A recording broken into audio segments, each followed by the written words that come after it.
With us now from London, a world authority on economic history and finance. You might know him already for his brilliant books or perhaps for his incisive speeches.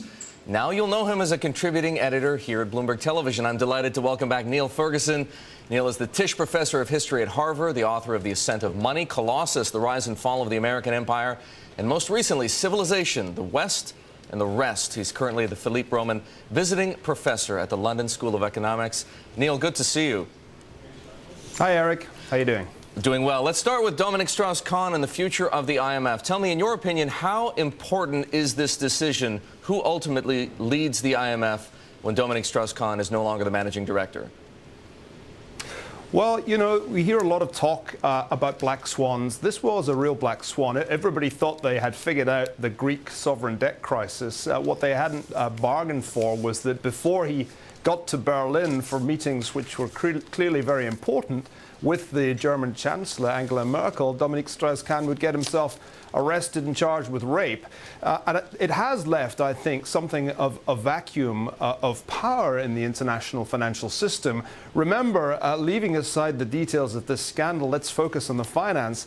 He had, in fact, played an enormously important role in reviving the IMF as a major player, and I think had handled very well the crisis as it had international ramifications. I think his contribution in trying to get European leaders to act rationally over the crisis of sovereign debt had been quite important. So his disappearance from the scene, and I think surely likely resignation or at least temporary stepping down from the job, does create a problem. Now, the markets, I don't think, have entirely absorbed this, but if you look very closely, the situation is precarious, and his absence from negotiations, I think, could have an impact.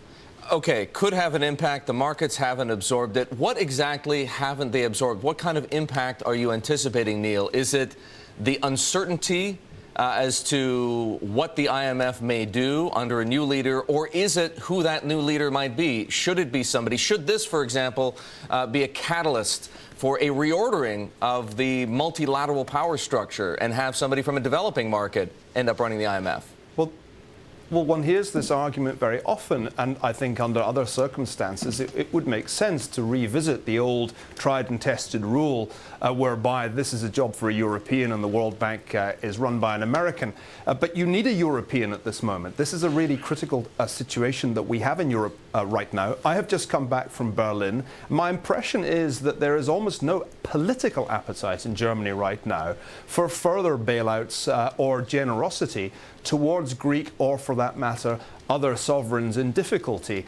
And it seems to me the importance of the meeting that didn't happen in Berlin these past days, the meeting that was set up between Dominique Strauss-Kahn and Chancellor Merkel, is that that meeting might possibly have moved the German government closer to more concessions. Without significant concessions, Greece is going to default. It's only a matter of time.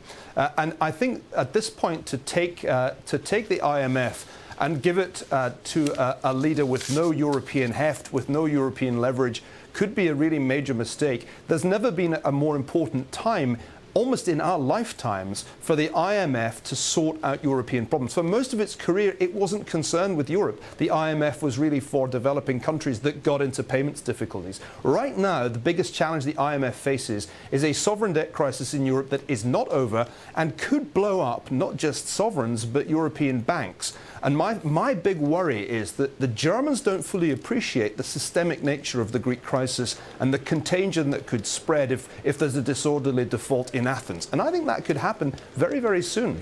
Now, Niall, are you saying that that could happen if a European doesn't get put in charge of the IMF? What, for example, are the implications? And are there any historical parallels that would help us understand what the implications would be for Europe and would be for the United States if this reordering of the multilateral power structure were to start to take place and you'd have somebody, say, from China or even from South Africa or India or Turkey end up running the IMF? Well, let's put it this way. There are no precedents for this kind of a crisis because there's never been a European monetary union until the last 10 years. And only a few of us said 10 years ago that this thing was fundamentally unstable. Now that the crisis has come, there clearly needs to be a major role played by the IMF to coordinate what is going to be, if not an outright default, then a pretty radical restructuring, not just of the debts of Greece, but potentially also Ireland, Portugal, and who knows who else. If at this moment the IMF ceases to be led by an influential European with real impact and real influence in Paris, Berlin, and elsewhere, but is handed to somebody whose expertise lies elsewhere, then I think that's potentially really quite risky. However, we have to bear in mind that this is happening very fast indeed. This is a real-time crisis that is unfolding in Europe. And indeed, it may blow up before anybody has been appointed, or indeed before a decision has been taken about Monsieur Strauss-Kahn's future. And so the troubling thing to me is not so much who leads the IMF after Dominique Strauss-Kahn. The question is anybody leading the IMF in this crisis? That is a good question indeed. Neil, I want to try and make sure that I get one point straight. You say that the Germans don't appreciate the situation in Greece and the likelihood of default if radical action isn't taken. Is that to say that the Germans might throw the rest of Europe under the bus when it comes around to deciding who leads the IMF? Well, I'm not entirely sure what their view is going to be on this question. I imagine the front runner in European terms right now is the former British Prime Minister Gordon Brown, who wants this job more badly than a kid wants a Christmas present. But the real question at the moment in my mind is whether the German government fully appreciates what could happen to German banks, not to mention French banks, if there's a disorderly default among the pig sovereigns.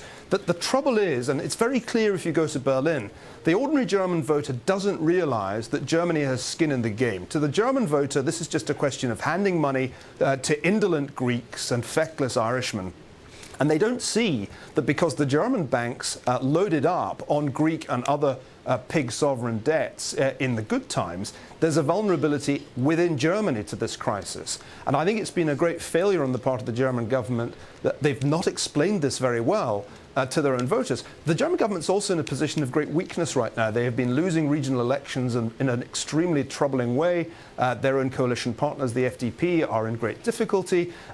Chancellor Merkel lost a key figure not so long ago when her defense minister had to resign over allegations of plagiarism.